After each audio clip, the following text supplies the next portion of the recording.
Painted application ધોરણ 6 થી 12ના વિદ્યાર્થીઓ માટે અપડેટ થઈ ચૂકી છે. આ એપ્લિકેશનમાં શું છે?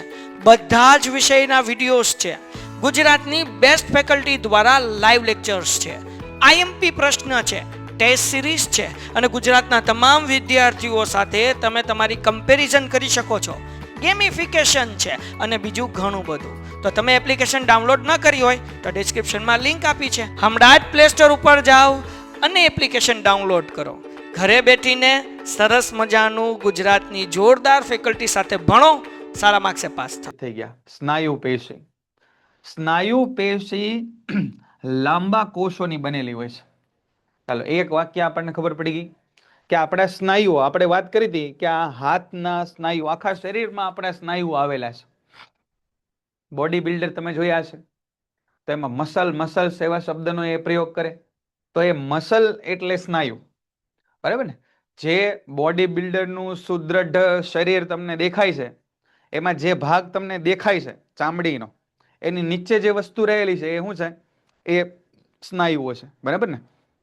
આપણામાં સ્નાયુ હોય, બધામાં સ્નાયુ હોય, પણ આપણા સ્નાયુની ઉપર ચરબીનું સ્તર આવેલું હોય, એટલા માટે એ સ્નાયુઓ બરાબર રીતે દેખાતા ન હોય, બરાબર ને? તો જેને સ્નાયુ તંતુ પણ કહે છે. જો અહીંયા ધ્યાન આપજો કે સ્નાયુ પેશી લાંબા કોષોની બનેલી હોય અને સ્નાયુ પેશી જે કોષની બનેલી હોય એને આપણે સ્નાયુ તંતુઓ એવું પણ નામ આપ્યું છે. આ પેશી આપણા શરીરમાં જોજો હલન ચલન કે પ્રચલન માટે જવાબદાર છે. સ્નાયુ પેશી શા માટે જરૂરી છે? તો કે આપણા શરીરમાં જે કાંઈ પ્રકારનું હલન ચલન કે પ્રચલન થાય છે એના માટે સ્નાયુ પેશી જવાબદાર છે. તમે આમ કરીને ઠુમકા મારો કે આમ કરીને ખેંચો તો આ ખેંચવામાં કે ઠુમકા મારવામાં શેનો ઉપયોગ થાય? સ્નાયુઓનો ઉપયોગ થાય, બરાબર ને? હું બોલું છું તો અહીંયા આ મારા જડબાના ને બધા સ્નાયુઓ, હાથનું હલન ચલન કરું છું તો એમાં બધા સ્નાયુઓ, બરાબર ને? આંખનો ડોળો આમથી આમ ફેરવીએ એ બધા સ્નાયુઓ. તો હલન ચલન પ્રચલન માટે જવાબદાર છે. 3 વાક્ય આવ્યા. સ્નાયુ પેશીમાં રહેલા હોય સ્નાયુ કોષો, જેને સ્નાયુ તંતુઓ પણ કહેવાય. એનું મુખ્ય કામ છે હલન ચલન પ્રચલનનું. તેમાં વિશિષ્ટ પ્રકારનું પ્રોટીન હોય જેને સંકોચનશીલ પ્રોટીન કહે છે અને તેના સંકોચન અને શિથિલનના લીધે હલન ચલન થાય છે. આ વાત આપણે પહેલાય જોઈશ, બરાબર ને? કે સ્નાયુ પેશીની અંદર અલગ અલગ પ્રકારના સંકોચન અને વિકોચનના કારણે, સંકોચન અને શિથિલનના કારણે હલન ચલન થાય, જેને આપણે આકૃતિ દ્વારા સમજવાનો પ્રયત્ન કર્યો હતો કે જ્યારે આપણે હાથ આમ સીધો રાખીએ તો ઉપરના સ્નાયુઓ ખેંચાયેલા હોય, જ્યારે આમ હાથ વાળીએ ત્યારે ઉપરના સ્નાયુ છે દબાયેલા હોય. આ વાત આપણે સમજ્યા હતા. કેટલાક સ્નાયુઓનું હલનચલન આપણી ઈચ્છા અનુસાર હોય. જુઓ, હલનચલન ઈચ્છા અનુસાર હોય. જેમ કે હાથ અને પગના સ્નાયુઓ, હાથ અને પગ મારી ઈચ્છા પ્રમાણે હલનચલન કરે, બરાબર? હાથ અને પગ મારી ઈચ્છા પ્રમાણે હલનચલન કરે, પણ આપણું હૃદય ઈચ્છા પ્રમાણે ધબકે નહીં. પાચન તંત્રના સ્નાયુઓ ઈચ્છા પ્રમાણે કામ કરે નહીં. તો આ બધા 2 પ્રકારમાં વહેંચાઈ ગયા કે એક પ્રકારનું હલનચલન આપણી ઈચ્છા પ્રમાણેનું હોય, જેમ કે હાથ પગનું હલનચલન, એ ઈચ્છા અનુસાર અને જરૂરિયાત પ્રમાણે હલનચલન કરાવી શકીએ અને એને રોકી શકીએ. આવા પ્રકારના સ્નાયુઓને ઐચ્છિક સ્નાયુઓ કહેવાય. જો સ્નાયુઓ પેશીના આપણે 2 પ્રકાર પાડ્યા. એવા કોષો કે જેને આપણી ઈચ્છા અનુસાર આપણે હલનચલન કરાવીએ, ઊભા રાખીએ, એને ઐચ્છિક સ્નાયુઓ કહેવાય. અને એની સામે જુઓ, બીજું જુઓ, હવે અનૈચ્છિક સ્નાયુ કોષો એની વાત કરશું, પણ એની પહેલા ઐચ્છિક સ્નાયુ કોષો એની વાત કરી દઈએ આપણે. જો 2 શબ્દ અહીંયા આપણે ખાસ યાદ રાખવાના છે, ઐચ્છિક અને અનૈચ્છિક. ઐચ્છિક એટલે ઈચ્છા અનુસાર હલનચલન. આવા કયા કયા કોષો છે જેમાં ઈચ્છા અનુસાર હલનચલન થતું હોય? તો કે આ સ્નાયુઓનું બીજું નામ કંકાલ સ્નાયુ છે. જો ઐચ્છિક સ્નાયુઓનું બીજું નામ શું કીધું? કંકાલ સ્નાયુ છે. કારણ કે તે મોટે ભાગે અસ્થિઓ સાથે સીધું જોડાણ ધરાવે છે અને શરીરના હલનચલન કરવામાં મદદરૂપ થાય છે. ઐચ્છિક સ્નાયુઓ એનું બીજું નામ, અથવા ઐચ્છિક સ્નાયુનું બીજું નામ આપણે આપ્યું કંકાલ સ્નાયુ. કેમ? કેમ કે અસ્થિ હારે સીધા જોડાયેલા છે. અને શરીરના હલનચલન કરવા માટે મદદરૂપ થાય. યોગ્ય રીતે અભિરંજિત કરીને સૂક્ષ્મ દર્શક યંત્ર વડે જોતા સ્નાયુ તંતુમાં આછા અને ઘેરા રંગના પટ્ટાઓ, રેખાઓ એકાંતરે ગોઠવાયેલા જોવા મળે, એના લીધે તેને રેખિત સ્નાયુ પણ કહે છે. તમે જુઓ અહીંયા આગળ આપણને એક કોષની રચના આપી છે. આ જો આમાં આવા આછા ઘેરા આવા રંગના પટ્ટાઓ જોવા મળે, એટલા માટે એને રેખિત સ્નાયુ પણ કીધું. તો જુઓ ત્રણેક પ્રકારના નામ આપણને જોવા મળ્યા. સૌથી પહેલો આપણે અભ્યાસ શેનો કરીએ છીએ સાહેબ? તો કે આપણે અભ્યાસ કરી રહ્યા છીએ સ્નાયુ પેશીઓનો. આ સ્નાયુ પેશીની અંદર આપણી ઈચ્છા પ્રમાણે કામ કરે એને ઐચ્છિક સ્નાયુઓ એવું નામ આપ્યું. આ સ્નાયુઓ હાડકાઓ સાથે એટલે કે અસ્થિ સાથે સીધું જોડાણ ધરાવે એટલે એને કંકાલ સ્નાયુ નામ આપ્યું. એને અભિરંજિત કરીને માઇક્રોસ્કોપની અંદર જોવો તો આછા ઘાટા પટ્ટાઓ દેખાય, એટલા માટે એને રેખિત સ્નાયુ એવું નામ આપ્યું. તો રેખિત સ્નાયુ વિશે નોંધ પૂછે કે કંકાલ સ્નાયુ વિશે નોંધ પૂછે કે ઐચ્છિક સ્નાયુ વિશે નોંધ પૂછે, ત્રણેયની અંદર સરખી બાબતો આવે. અને છેલ્લી લાઈન શું લખી છે? આ પેશીના કોષો લાંબા, નળાકાર, અશાખિત અને બહુકેન્દ્રીય હોય છે. કોષો કેવા હોય? લાંબા હોય, જો અહીંયા નળાકાર હોય, તમારા પુસ્તકમાં આકૃતિ આપી છે. અશાખિત એટલે શાખાઓ ન પડતી હોય, અને બહુ કોષ કેન્દ્રીય હોય, એકથી વધારે કોષ કેન્દ્ર આવેલા હોય, જે અહીંયા આગળ દોરેલા જો. અને આ કોષ કેન્દ્ર પણ પાછા પરિઘવર્તી હોય એટલે કે ફરતે ફરતે આવેલા હોય. બોલો અહીંયા સુધીનું જે કામ છે. બીજી આપણે વાત કરીએ કે આપણી ઈચ્છાથી કામ ન કરે પણ પોતાની રીતે જ કામ કરતા રહે. જેમ કે જુઓ અન્ન નળીમાં ખોરાકનું વહન, કોની વાત કરી? તો કે સાહેબ અન્ન નળીની અંદર ખોરાકનું વહન, રુધિર વાહિનીઓનું સંકોચન અને શિથિલન, અનૈચ્છિક હલનચલન છે. આપણા શરીરની અંદર રુધિર વાહિનીઓમાં એટલે કે આપણી નસોની અંદર લોહી જે દોડે છે એની ઉપર આપણો કંટ્રોલ છે? તો કે ના. આપણા શરીરની અંદર ખોરાક પાચન થાય છે એની અંદર આપણો કંટ્રોલ છે? ના. તો આવા હલનચલનને આપણે અનૈચ્છિક હલનચલન એવું નામ આપ્યું, જે આપણી ઈચ્છા અનુસાર શરૂ કે બંધ કરી શકાતા નથી. અરેખિત સ્નાયુઓ અથવા અનૈચ્છિક સ્નાયુ આવા હલનચલનનું નિયંત્રણ કરે છે. તો જો બે નામ આવ્યા અહીંયા. પહેલું નામ કયું આવ્યું? તો કે અરેખિત સ્નાયુ. હવે તમને ખબર પડી ગઈ કે સાહેબ રેખિત ને આવું હતું એટલે રેખિત કહેવાતા હતા, તો આને અરેખિત શું કામ કહેવાતા છે? તો કે ભાઈ આને તમે અભિરંજિત કરીને જોવો તો એમાં આછા ઘાટા પટ્ટાઓ તમને દેખાય નહીં, એટલા માટે એને અરેખિત સ્નાયુ કીધું. ઈચ્છા અનુસાર હલનચલન કરતા નથી એટલા માટે એને અનૈચ્છિક સ્નાયુઓ કીધું. જો તો ટૂંકનોંધમાં એવું પૂછાય અનૈચ્છિક સ્નાયુ વિશે ટૂંકનોંધ લખો, અથવા આવું પણ પૂછાય અરેખિત સ્નાયુ વિશે ટૂંકનોંધ લખો. બેયનો પ્રશ્નનો જવાબ એક જ આવે. તેઓ ક્યાં ક્યાં જોવા મળે? આવા ક્યાં ક્યાં જોવા મળે સ્નાયુઓ આપણને? તો કે આવા સ્નાયુ સાહેબ આંખની કીકીમાં, મૂત્રવાહિનીમાં, ફેફસાની શ્વાસ વાહિનીમાં, અન્નનળીમાં, રુધિર વાહિનીઓમાં આ જગ્યાએ જોવા મળે. એવી દરેક વસ્તુઓ જે આપણી ઈચ્છા અનુસાર કામ કરતી નથી એને આપણે શું નામ આપ્યું? એને નામ આપ્યું આપણે અનૈચ્છિક સ્નાયુઓ, અથવા એનું બીજું નામ અરેખિત સ્નાયુઓ. કોષો લાંબા અને છેડે અણીદાર હોય છે. લાંબા અને છેડે અણીદાર એને આપણે ખાસ નામ આપ્યું ત્રાકાકાર હોય છે, તથા એક કોષ કેન્દ્રીય હોય અને તેને અરેખિત સ્નાયુ પણ કહે છે, જે પહેલા આવી ગયું. બરાબર? જો અહીંયા આપેલું છે આ બી આકૃતિ, તમે જુઓ શેની છે? આ બી આકૃતિ સરળ સ્નાયુ અથવા અરેખિત સ્નાયુની છે. અહીંયા તમે વાંચ્યું તો હજી એક નામ આપણને જોવા મળ્યું, અરેખિત સ્નાયુ, અનૈચ્છિક સ્નાયુ અથવા સરળ સ્નાયુઓ. સરળ સ્નાયુઓ કેમ કીધા હશે એને? તો કે બાકીના કરતા એની રચના કેવી છે? સરળ છે. કે છે અહીં સુધી? ચાલો આગળ જોઈએ હવે. ત્રીજા પ્રકારના સ્નાયુ એને શું કીધું આપણે? હૃદયની અંદર રહેલા સ્નાયુઓ. આ હૃદયની અંદર રહેલા સ્નાયુ એને આપણે હૃદય સ્નાયુ તરીકે ઓળખીએ. જો હૃદયના સ્નાયુઓ જીવન પર્યંત, હૃદયના સ્નાયુઓ શું કરે? હૃદયના સ્નાયુઓ જીવન પર્યંત લયબદ્ધ રીતે સંકોચન અને શિથિલન કરતા રહેશે. હૃદય છે આપણું ધબકતું રહે. ક્યાં સુધી ધબકતું રહે? જ્યાં સુધી આપણે જીવીએ ત્યાં સુધી ધબકતું રહે. અથવા એમથી ઊંધું કે ને કે ધબકતું રહે ત્યાં સુધી આપણે જીવીએ. બરાબર ને ભાઈ? તો હૃદયના સ્નાયુઓ જીવન પર્યંત લયબદ્ધ રીતે સંકોચન શિથિલન કરતા રહે. આ પણ એક પ્રકારના અનૈચ્છિક સ્નાયુ છે અને એને નામ આપ્યું હૃદય સ્નાયુઓ અથવા હૃદય સ્નાયુઓ. બરાબર? હૃદય સ્નાયુઓ કાર્ડિયક મસલ્સ કહે છે.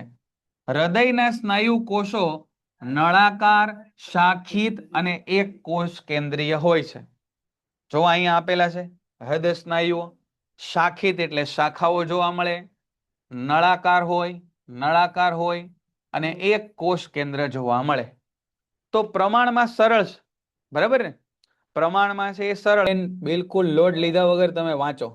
સાયન્સનું પેપર હશે તો એમાં કાંઈ ચિંતા કરવાની જરૂર નથી. બરાબર? જે વસ્તુ આપણે કરાવી છે એને ફટાફટ તમે વાંચી લ્યો. ચિંતા કરશો એટલા માર્ક ઘટશે. ચિંતા કરવાથી માર્ક વધતા હોત તો બહુ સારું હતું. એટલે ચિંતા કર્યા વગર જે ચેપ્ટરમાં તમને નથી આવડતું, જે ચેપ્ટર તમને કીધા છે કે અગત્યના છે એની ઉપર ફટાફટ નજર કરી લ્યો. બરાબર? હમણાં તમે અડધી કલાક જોડાણા એટલે આ તો લેક્ચરનું કામ બધું પૂરું થઈ ગયું. સ્નાયુ કોષોની ટૂંક નોંધ આપણને ખબર પડી ગઈ. ઐચ્છિક, અનૈચ્છિક અને હૃદય સ્નાયુઓ એના આકાર કેવા કેવા છે, ઈચ્છા પ્રમાણે કામ કરે, ઈચ્છા પ્રમાણે ન કામ કરે. બરાબર? તો આ વાત થઈ શેની? હૃદયના સ્નાયુઓની. બરાબર? ચાલો હવે આગળનો ટોપિક જોઈએ. ચેતાપેશી. ચેતાપેશી કોને કહેવાય? તો કે ભાઈ આપણે અનુભવ કરીએ કે ઠંડી છે, ગરમી છે, લીસી વસ્તુ, ખરબચડી વસ્તુ, આ બધા અનુભવો આપણા મગજ સુધી મોકલતા કોષો એને આપણે ચેતાકોષો કીધું. તમારા મેસેજ મેં જોયા, એ વાંચ્યા, એ બધા મેસેજ મારા મગજ સુધી કોણ મોકલે? ચેતાકોષો મોકલે. આ બોર્ડને હું અડું તો મને એમ થાય કે આ બોર્ડ છે લીસું છે, ખરબચડું છે. આ સપાટીને અડું તો મને એમ થાય ઠંડી છે, ગરમ છે. આ બધી સંવેદનાઓ આપણા શરીરમાં દરેક જગ્યાએથી મગજ સુધી મોકલે એનું નામ ચેતાકોષો. બરાબર? બધા જ કોષોમાં ઉત્તેજનાને અનુરૂપ પ્રતિચાર આપવાની ક્ષમતા હોય છે. ઉત્તેજનાને અનુરૂપ પ્રતિચાર એટલે શું? પ્રતિચાર એટલે રિસ્પોન્ડ. ધારો કે કોઈ ધારવાળી વસ્તુ છે, ત્યાં મારો હાથ અડી ગયો તો આ હાથ ઓટોમેટિક પાછો ખેંચાઈ જાય. તો આ ધારવાળી વસ્તુ એને કીધું ઉત્તેજના. અને હાથ અડકતા જ તે પાછો ખેંચાઈ ગયો એને કહેવાય પ્રતિચાર. પ્રતિચાર એટલે રિસ્પોન્સ, રિસ્પોન્ડ. બરાબર? ઉત્તેજના એટલે ગરમ, ઠંડુ, ધારદાર, ખરબચડું, આ બધી ઉત્તેજના. આ વસ્તુને હું અડક્યો, મને ખબર પડી કે આ ધારવાળી છે ને, મેં હાથ લઈ લીધો, તો અડકવું અને ધારવાળું છે એ ફીલ થવું એ ઉત્તેજના. અને એના કારણે હાથ ખેંચી લેવો એને કીધું આપણે પ્રતિચાર. બરાબર? તો આ ઉત્તેજના અને પ્રતિચાર એનો બધામાં ક્ષમતા છે. ઉત્તેજના જોવાની, જેમ કે પ્રકાશ આવે, બહુ વધારે પ્રકાશ આવે તો આપણે આમ હાથ આડો રાખી દઈએ. બહુ વધારે પ્રકાશ આવ્યો તો એ વધુ પ્રકાશની ઉત્તેજના મારા મગજમાં ગઈ અને એના અનુસંધાને મેં આમ આંખ આમ નાની કરી નાખી, હાથ આમ રાખી દીધો, એને કહેવાય પ્રતિચાર. બરાબર? જો કે ચેતાપેશીના કોષો ખૂબ ત્વરિત ઉત્તેજિત થાય છે. જો આ ચેતાપેશીના કોષો છે ને એ ત્વરિત ઉત્તેજિત થાય અને ઉત્તેજના ખૂબ ઝડપથી સમગ્ર શરીરમાં ફેલાવી દે. આપણે આમ સૂર્ય સામે જોઈએ એટલે તરત જ આપણી આંખ છે આમ ઝીણી થઈ જાય ને. કાલ બધાએ પતંગ ચગાવ્યા છે, ચશ્મા પહેરીને મોટા ભાગે તમે પતંગ ચગાવ્યા છે, પણ છતાંય તે કેમ આમ સૂર્ય સામે આપણી નજર જાય તો કેમ તરત જ આમ થાય? સૂર્ય સામે નજર ગઈ, અડધી મિનિટ થઈ, પછી ખબર પડી કે ઓહો આ તો બહુ તડકો આવ્યો, હવે કરો આંખ આમ કરો, હાથ આડા રાખો, એવું થાય નહીં. તો આપણા ચેતાપેશી છે એ ફ્રેક્શન ઓફ સેકન્ડ્સમાં, સેકન્ડના તે 1000માં ભાગમાં, 100માં ભાગમાં, ખબર નહીં એક્ઝેક્ટ કેટલો, પણ એટલા ટૂંકા સમયની અંદર આપણા મગજને આ સંદેશો આપી દે. અને આ ઉત્તેજના ખૂબ ઝડપથી સમગ્ર શરીરમાં એક જગ્યાએથી બીજી જગ્યાએ પહોંચે છે. મગજ કે મસ્તિષ્ક, જોજો હવેથી અગત્યની નોંધ શરૂ થઈ. 10મામાં પણ આ પ્રશ્ન અગત્યનો છે. મગજ કે મસ્તિષ્ક અને કરોડરજ્જુ અને ચેતાઓ, આ બધી જ રચનાઓ ચેતાપેશીની બનેલી હોય છે. જો આપણા શરીરની અંદર આપણું મગજ એ આખું ચેતાપેશીઓનો, ચેતાકોષોનો સમૂહ છે. આપણી કરોડરજ્જુ જે બાર તમને અહીંયા પાછળ દેખાય છે, એ હાડકાની બનેલી કરોડરજ્જુ એ નથી. એ કરોડ સ્તંભ છે જે તમને સીધા રાખવાનું કામ કરે છે. એ કરોડ સ્તંભની અંદર ચેતાકોષોની જે રચના આવેલી છે એને નામ આપ્યું કરોડરજ્જુ. તમે જે અડકો છો અહીંયા, એ હાડકાની રચના, એ અસ્થિની બનેલી રચના એ કરોડ સ્તંભ છે. બરાબર? અથવા એને પૃષ્ઠવંશ કહેવાય. એટલે આપણે બધા પૃષ્ઠવંશી પ્રાણીઓ કહેવાય, જેમાં કરોડરજ્જુ એટલે કે કરોડ સ્તંભ આવેલો હોય. અને કરોડરજ્જુ એટલે એ અસ્થિઓની રચનાની અંદર જે કોષો આવેલા છે, ચેતાકોષો, એની વાત છે. ચેતાપેશીના કોષોને ચેતાકોષો કહેવાય. એકદમ સરળ વ્યાખ્યા છે. ચેતાપેશીના કોષો એને ચેતાકોષો કહેવાય. ચેતાકોષોમાં કોષ કેન્દ્ર અને કોષ રસ એટલે કે ચેતારસ હોય છે. જો બધા કોષોમાં છે ને કોષ કેન્દ્ર તો હોય જ તે, તો ચેતાકોષોમાં પણ કોષ કેન્દ્ર હોય અને કોષ રસ, હવે ચેતાકોષોનો રસ એટલે ચેતારસ હોય. તેમાંથી ચેતાકોષોમાંથી લાંબા પાતળા વાળ જેવા પ્રવર્ધો નીકળતા હોય છે. સામાન્ય રીતે પ્રત્યેક ચેતાકોષ આવી જ રીતે એક લાંબો પ્રવર્ધ હોય, જેને અક્ષતંતુ કહેવાય. હવે આ આકૃતિ બહુ અગત્યની છે. આ આકૃતિ છે ને એ 9મા અને 10મા ધોરણ 2 માટે ખૂબ અગત્યની છે. આ છે એક કોષ કેન્દ્ર છે. આ કોષ કેન્દ્ર સિવાયનો જે ભાગ બતાય એ ચેતાકોષકાય છે. અહીંયા આગળ આવા બધા વાળ જેવી રચના દેખાય છે, પ્રવર્ધો જેવી, એ શિખાતંતુ છે. એક લાંબો પ્રવર્ધ અહીંથી નીકળે છે, જુઓ અહીંયા, એ અક્ષતંતુ છે. આ જે દેખાય ને અહીંયા આ રીતના આવા ગોળ ગોળ, એ અક્ષતંતુઓ નથી. તમારી જાણકારી માટે, આ જે ભૂરા કલરથી દેખાય એ અક્ષતંતુ નથી, પણ અહીંયાથી જે એક લાંબી લાઈન તમને દેખાય એ અક્ષતંતુ છે. અને આ અક્ષતંતુ ફરી પાછા આ રીતે ખુલે છે, એને નામ આપ્યું ચેતાંતો. આ આકૃતિ ખૂબ અગત્યની છે. આ આકૃતિ શેની છે? ચેતાકોષની આકૃતિ છે. 10મા ધોરણમાં અવારનવાર આમાંથી પ્રશ્નો પૂછાય છે. 10મા ધોરણમાં પણ અવારનવાર આમાંથી પ્રશ્નો છે એ પૂછાય છે. ચેતાકોષ, તો આ ચેતાકોષની આકૃતિ છે. એમાં આ છે કોષ કેન્દ્ર, એની આજુબાજુનું છે એ કોષકાય, આ છે અક્ષતંતુ અને આ છે ચેતાંત છે. બરાબર? તો જો અક્ષતંતુ આવેલા છે, ચેતાકોષ, પ્રવર્ધો નીકળતા હોય, આ પ્રવર્ધો નીકળતા હોય એને આપણે શિખાતંતુ કીધું. સામાન્ય રીતે એક લાંબો પ્રવર્ધ હોય, જો લાંબો પ્રવર્ધ હોય, જેને અક્ષતંતુ કીધું. અને અનેક ટૂંકી શાખાઓ ધરાવતા પ્રવર્ધને શિખાતંતુ કહેવાય. આ શાખાઓ ધરાવતા પ્રવર્ધને શિખાતંતુ કહેવાય. પછી શું કહે છે તમે જુઓ, કહે છે એક ચેતાકોષ 1 મીટર સુધી લાંબો હોઈ શકે. આપણા શરીરમાં આવેલા સૌથી લાંબા કોષ એટલે ચેતાકોષ 1 મીટર સુધીની લંબાઈ ધરાવી શકે. 1 મીટર સુધી પણ આ કોષો લાંબા હોઈ શકે. ઘણા બધા ચેતાતંતુઓ સંયોજક પેશી દ્વારા, જો ચેતાતંતુઓ સંયોજક પેશી દ્વારા એકબીજા સાથે જોડાય અને એક ચેતાનું નિર્માણ કરે છે. ઘણા બધા ચેતાતંતુઓ સંયોજક પેશી વડે જોડાય અને ચેતાનું નિર્માણ કરે છે. આ બધા છે ને આજે એ બધા સહાયક કોષો છે. ભૂરા કલરના તમને જે દેખાય ને, ભૂરા જાંબલી જેવા, એ બધા સહાયક કોષો જે ચેતાકોષોને પોતાના કામ કરવામાં સહાયતા કરે. ચેતાતંતુમાંથી પસાર થતી સંવેદનાને, ચેતાતંતુમાંથી પસાર થતી સંવેદનાને ઉર્મી વેગ કહે છે. જો આપણે કીધું કે ગરમ, ઠંડુ, લીસું, ખરબચડું, આ બધી જે સંવેદના ઉત્પન્ન થઈ એને ઉર્મી વેગ કહેવાય. ચેતાના સ્પંદન કે ઉર્મિ વેગ આપણને ઈચ્છા અનુસાર આપણા સ્નાયુને હલનચલન કરવામાં મદદરૂપ થાય. હાથને ઉપર કરવો, હાથને સામે કરવો, નીચે કરવો, આ બધા કમાન્ડ કોણ આપે? નક્કી કોણ કરે? મગજ. અને એ બધાને આપણે હાથ ઉપર લઈ જાઓ તો હાથની પાસે કઈ વિચારવાની ક્ષમતા નથી. વિચારવાની ક્ષમતા કોની પાસે છે? મગજની. પણ મગજને હાથ સુધી સંદેશો મોકલવામાં કોણ મદદ કરે? તો કે આ ચેતાકોષો મદદ કરે, આ ચેતા પેશીઓ મદદ કરે.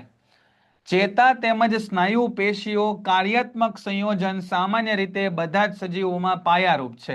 જો ચેતા તેમજ સ્નાયુ પેશીઓનું કાર્યાત્મક સંયોજન એ બધા જ સજીવોમાં પાયારૂપ છે.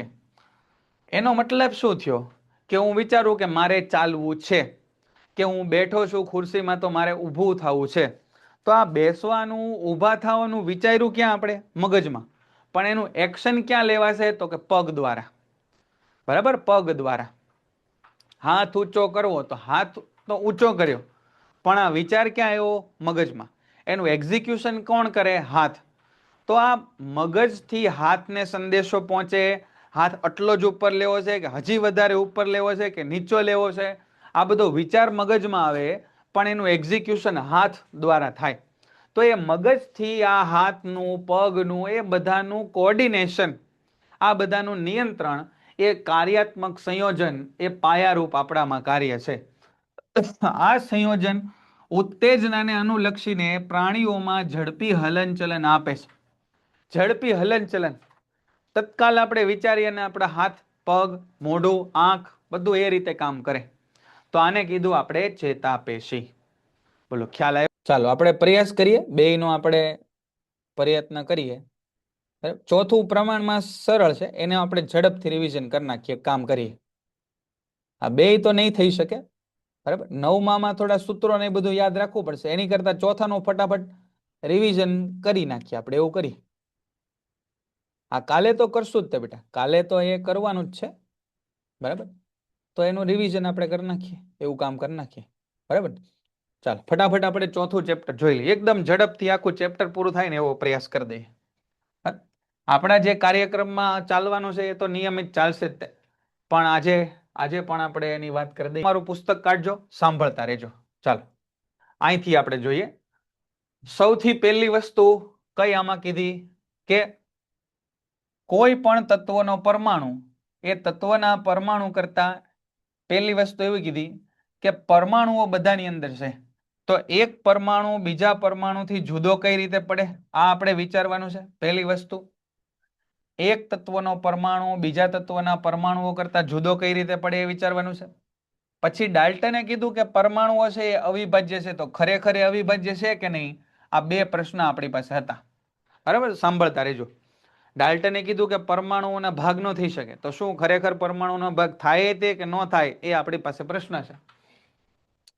તો અહીંયા આગળ આપણે આ વાત કરવાની છે, બરાબર.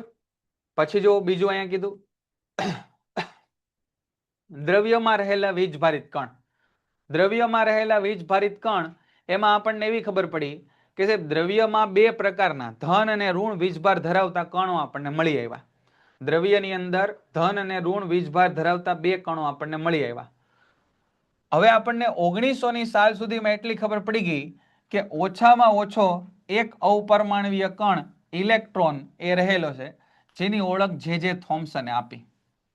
પહેલી તો અહીંથી જ તે ડાલ્ટનની અવધારણા ખોટી પડી ગઈ કે એણે કીધું કે પરમાણુના ભાગ ન થઈ શકે, પરમાણુ અવિભાજ્ય છે.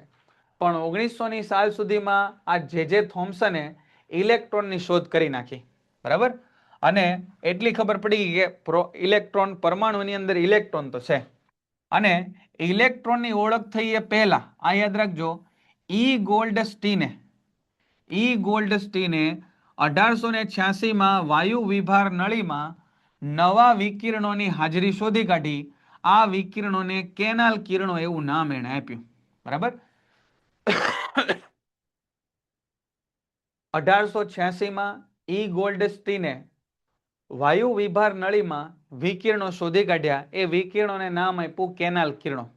આ કેનાલ કિરણો એ ધન વિદ્યુત ભારિત કણોના કિરણો હતા, ધન વિદ્યુત ભારિત કણોના કિરણો હતા. જો અહીં લખ્યું આ કિરણો ધન વીજ ભારિત વિકિરણો હતા. એનો મતલબ એવો થયો કે અન્ય પણ અવપરમાણવીય કણોની શોધ થવી જોઈએ, કેમ કે એની અંદર બીજું કંઈક હોવું જોઈએ. આ અવપરમાણવીય કણોના વીજભારનું મૂલ્ય ઇલેક્ટ્રોન જેટલું હતું. હવે જો અહીંયાથી આપણે લખી કાઢીએ, એક મળ્યો આપણને ઇલેક્ટ્રોન, બીજો મળ્યો આપણને પ્રોટોન. ઇલેક્ટ્રોન અને પ્રોટોન એમાં વીજભારનું મૂલ્ય સમાન છે, વીજભારનું મૂલ્ય સમાન છે, પરંતુ બેયના સ્વભાવ કેવા છે? અલગ અલગ છે. ઇલેક્ટ્રોન છે ને એના કરતા પ્રોટોનનું દળ લગભગ 2000 ગણું વધારે છે. આ ઇલેક્ટ્રોનનું દળ 2000 ગણું કરો તો પ્રોટોનનું દળ મળે. તો જો, પરંતુ નિશાની તેનાથી વિરુદ્ધ હતી.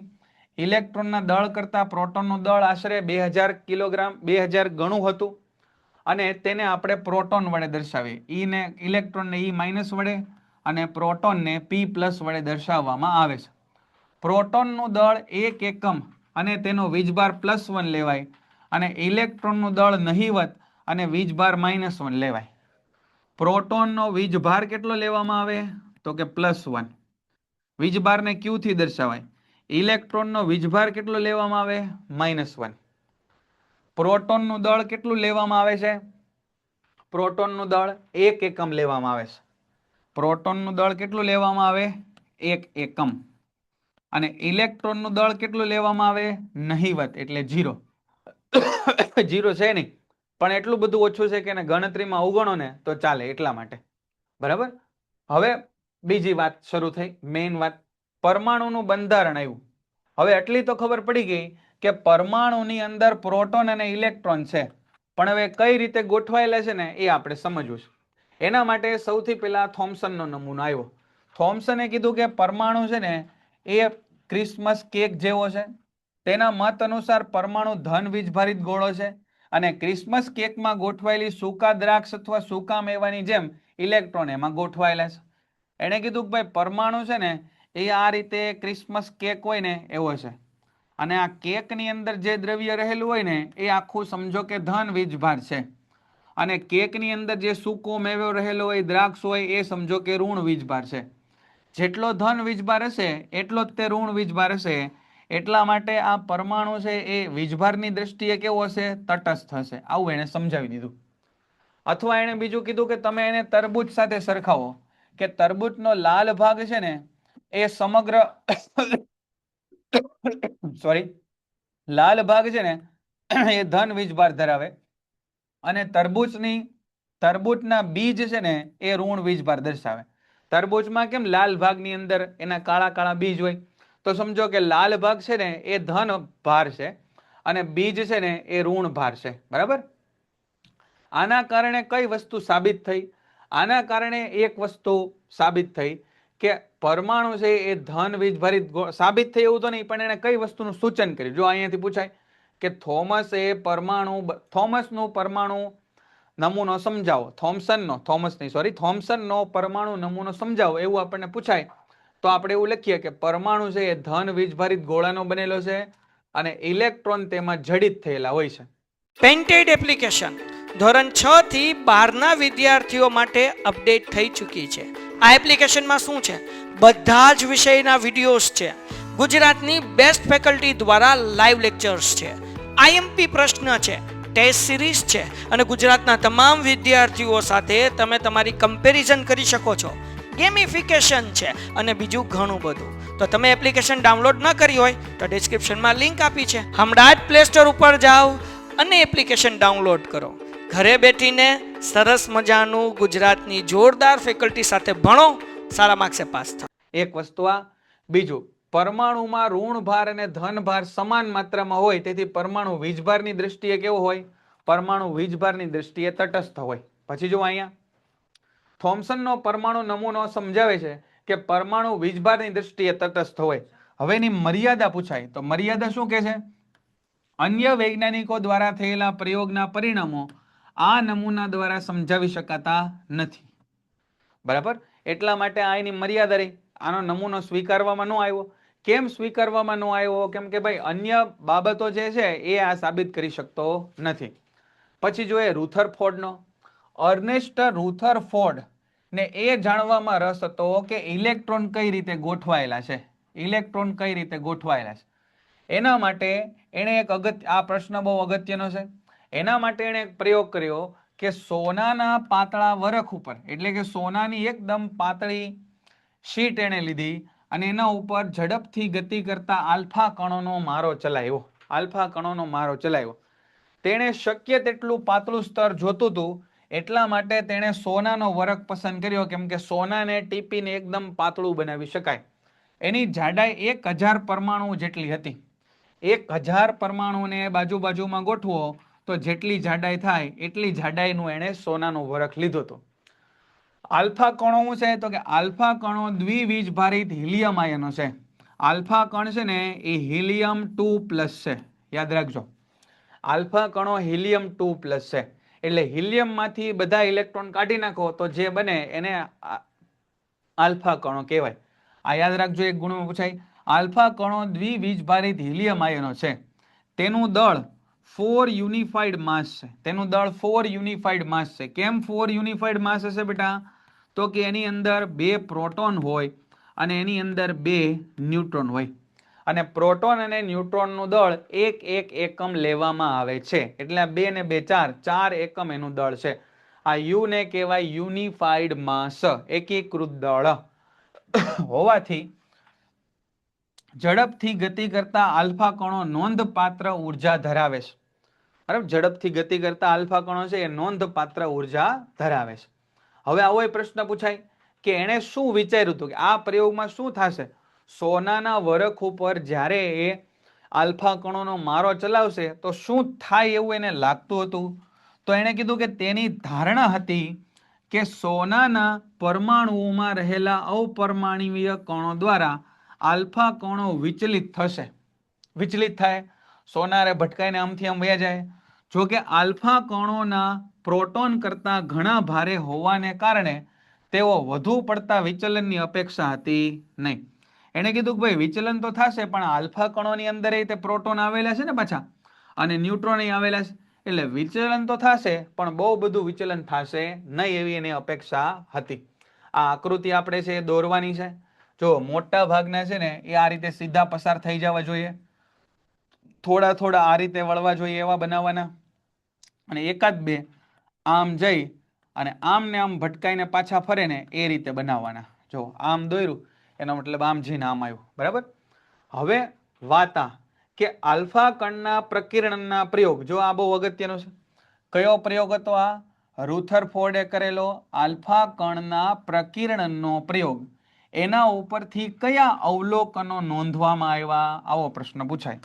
તો કયા અવલોકનો નોંધવામાં આવ્યા? તો કે મોટા ભાગના આલ્ફા કણો સોનાના વરખમાંથી સીધા પસાર થઈ ગયા, પહેલું અવલોકન.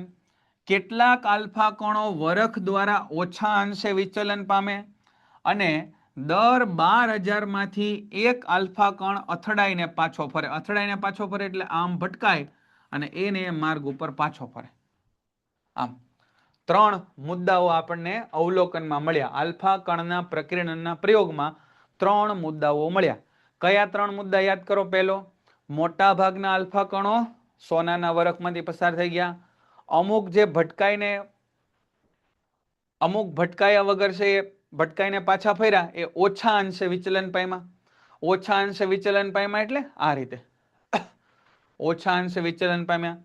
અને 12,000 પૈકી એક કણ અથડાઈને પાછો ફર્યો એટલે આ રીતે પાછો ફર્યો. આ પરિણામ એટલી હદે આશ્ચર્યજનક હતું કે 15 ઇંચનો તોપનો ગોળો એક ટીશ્યુ પેપરમાં મારો તો પાછો ફરીને તમને ઈજા પહોંચાડે. આ આપણા માટે અગત્ય નથી, અત્યારે આપણે આ વાંચીએ. હવે આના ઉપરથી રુથરફોર્ડે કયા તારણો આપ્યા? જો આ તર્કના આધારે રુથરફોર્ડે આલ્ફા કણના પ્રકિરણ ઉપરથી આપેલા તારણો સમજાવો તો તમારે આ લખવાનું. કયા તારણો આપ્યા? સોનાના વરખમાંથી મોટા ભાગના કણો વિચલન પામ્યા વગર પસાર થઈ ગયા, એનો મતલબ પરમાણુનો મોટો વિસ્તાર કેવો હોવો જોઈએ? ખાલી હોવો જોઈએ. પરમાણુ છે એક ખાલી ગોળા જેવા હોવા જોઈએ એવું એને કીધું. તો ખાલી જગ્યા હોય ત્યાંથી જ મોટી ભાગની વસ્તુ પસાર થઈ જાય ને ભાઈ. આ દિવાલ છે તો દિવાલમાંથી વસ્તુ ન પસાર થાય, પણ દિવાલમાં મોટું એક આપણે કાણું પાડી દઈએ તો ત્યાંથી બધી વસ્તુ પસાર થઈ જાય. તો એણે કીધું કે પરમાણુમાં મોટા ભાગનો વિસ્તાર કેવો હોવો જોઈએ? ખાલી હોવો જોઈએ. ખૂબ જ ઓછી માત્રામાં કણો માર્ગમાંથી વિચલિત થયા એ દર્શાવે છે કે પરમાણુમાં ધન વીજભાર ખૂબ ઓછી જગ્યા રોકે છે. એણે કીધું કે ભાઈ પરમાણુની અંદર ધન વીજભાર આવેલો છે ને એ ખૂબ ઓછી જગ્યા રોકે છે. સેન્ટરમાં ક્યાંક વચ્ચે થોડો ઘણો હશે. ખૂબ ઓછી માત્રામાં કણો 180 ના ખૂણે વિચલિત થયા એ સૂચવે છે કે સોનાના પરમાણુમાં સંપૂર્ણ ધન વીજભાર અને દળ પરમાણુની અંદર ખૂબ ઓછી જગ્યામાં સંકેન્દ્રિત થયેલું હશે. આવા એને તારણો કાઢ્યા. તમે જરા ધ્યાનથી આને સમજશો ને તો 3 અવલોકન અને એમાંથી 3 તારણ. મોટા ભાગના પસાર થઈ ગયા તો કે ભાઈ પરમાણુ ખાલી હોવો જોઈએ. કેટલાક ઓછા અંશે વિચલન પામ્યા એનો મતલબ કે ધન વિદ્યુત ભારે ઓછી જગ્યા રોકી હોવી જોઈએ.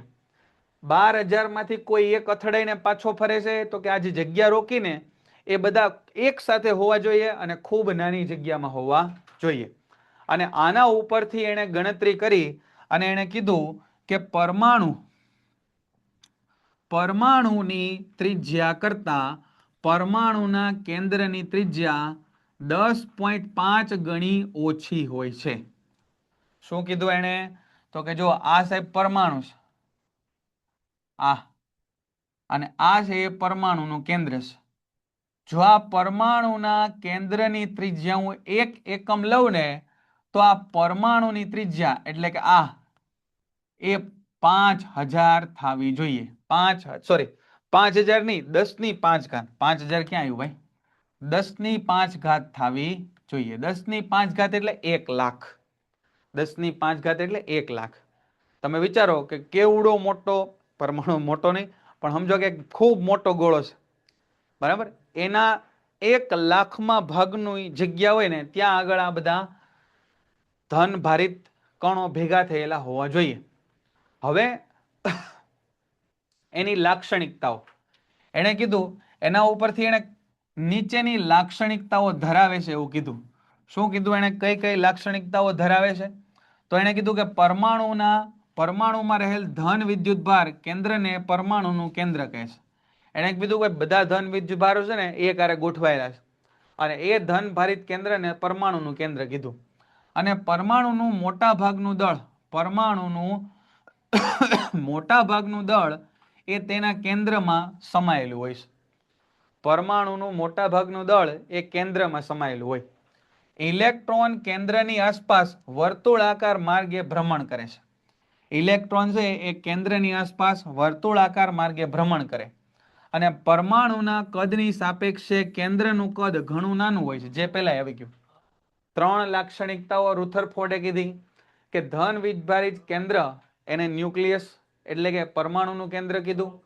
મોટા ભાગનું બધું દળ કેન્દ્રમાં જ આવેલું હોય. ઇલેક્ટ્રોન છે એ આજુબાજુ વર્તુળાકાર માર્ગે ભ્રમણ કરતો હોય અને પરમાણુના કદની કરતા એના કેન્દ્રનું કદ પ્રમાણમાં ખૂબ નાનું હોય. રુથરફોર્ડના નમૂનાની મર્યાદાઓ જણાવો. આ પ્રશ્ન પૂછાય કે રુથરફોર્ડના નમૂનાઓની ખામી જણાવો, મર્યાદાઓ જણાવો. કે રુથરફોર્ડે આટલી સરસ વાત કરી પણ હજી અમુક વસ્તુ એ સાબિત નથી કરી શકતો. એ કઈ છે? હવે એક વસ્તુ અત્યારના ધોરણમાં આપણને નહીં ખબર પડે, આગળ ઉપર ભણશો, પણ અત્યારે યાદ રાખો કે વર્તુળાકાર કક્ષામાં ઇલેક્ટ્રોનનું પરિભ્રમણ સ્થાયી રૂપે થવાની અપેક્ષા કરી શકાય નહીં. કારણ કે કેમ એવું ન કરી શકાય? તો કે વર્તુળાકાર કક્ષામાં કોઈ પણ કણ પ્રવેગિત થાય તો તે વિકિરણ સ્વરૂપે ઉર્જા મુક્ત કરે અને પરિભ્રમણ કરતો ઇલેક્ટ્રોન ઉર્જા ગુમાવે અને અંતે તે કેન્દ્ર સાથે ટકરાય. અને જો આવું થતું હોય તો પરમાણુ અત્યંત અસ્થાયી હોય અને દ્રવ્યના સ્વરૂપમાં અસ્તિત્વ ધરાવે નહીં. અને એવું તો છે નહીં, પરંતુ પરમાણુ છે એ તો સ્થાયી છે. શું કહે છે જરા આપણે સરળ ભાષામાં સમજીએ. એણે કીધું કે ભાઈ ત્યારે ઉર્જા મુક્ત કરે અને ઉર્જા જો એની ઓછી થાય ને તો એની ત્રિજ્યા ઘટી જાય. તો હવે અહીંયા ફરશે ત્યારે ઉર્જા મુક્ત કરશે. ઉર્જા ઓછી થાય તો ત્રિજ્યા ઓછી થાય. તો એમ કરતા તો ભાઈ એ કેન્દ્ર સાથે ભટકાઈ જાય. બરાબર ને? કેન્દ્ર સાથે ભટકાઈ જાય. અને જો એવું થાય તો પરમાણુનું અસ્તિત્વ રહે નહીં, પણ પરમાણુ તો અસ્તિત્વ ધરાવે છે, એ તો સ્થાયી છે. એટલા માટે આ એના નમૂનાની ખામી છે કે ઇલેક્ટ્રોન ભ્રમણ કરે છે. આ ઇલેક્ટ્રોનનું ભ્રમણ એ શા માટે સ્થાયી છે એ વાત એ જણાવી શક્યો નહીં. પછી આવ્યો ફાઇનલ નીલ્સ બોહર. નીલ્સ બોહરનો પરમાણુ નમૂનો.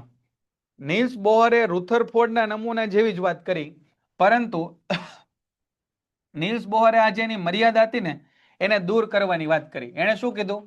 તો એના માટે એણે પરમાણુ બંધારણની કેટલીક અભિધારણાઓ આપી.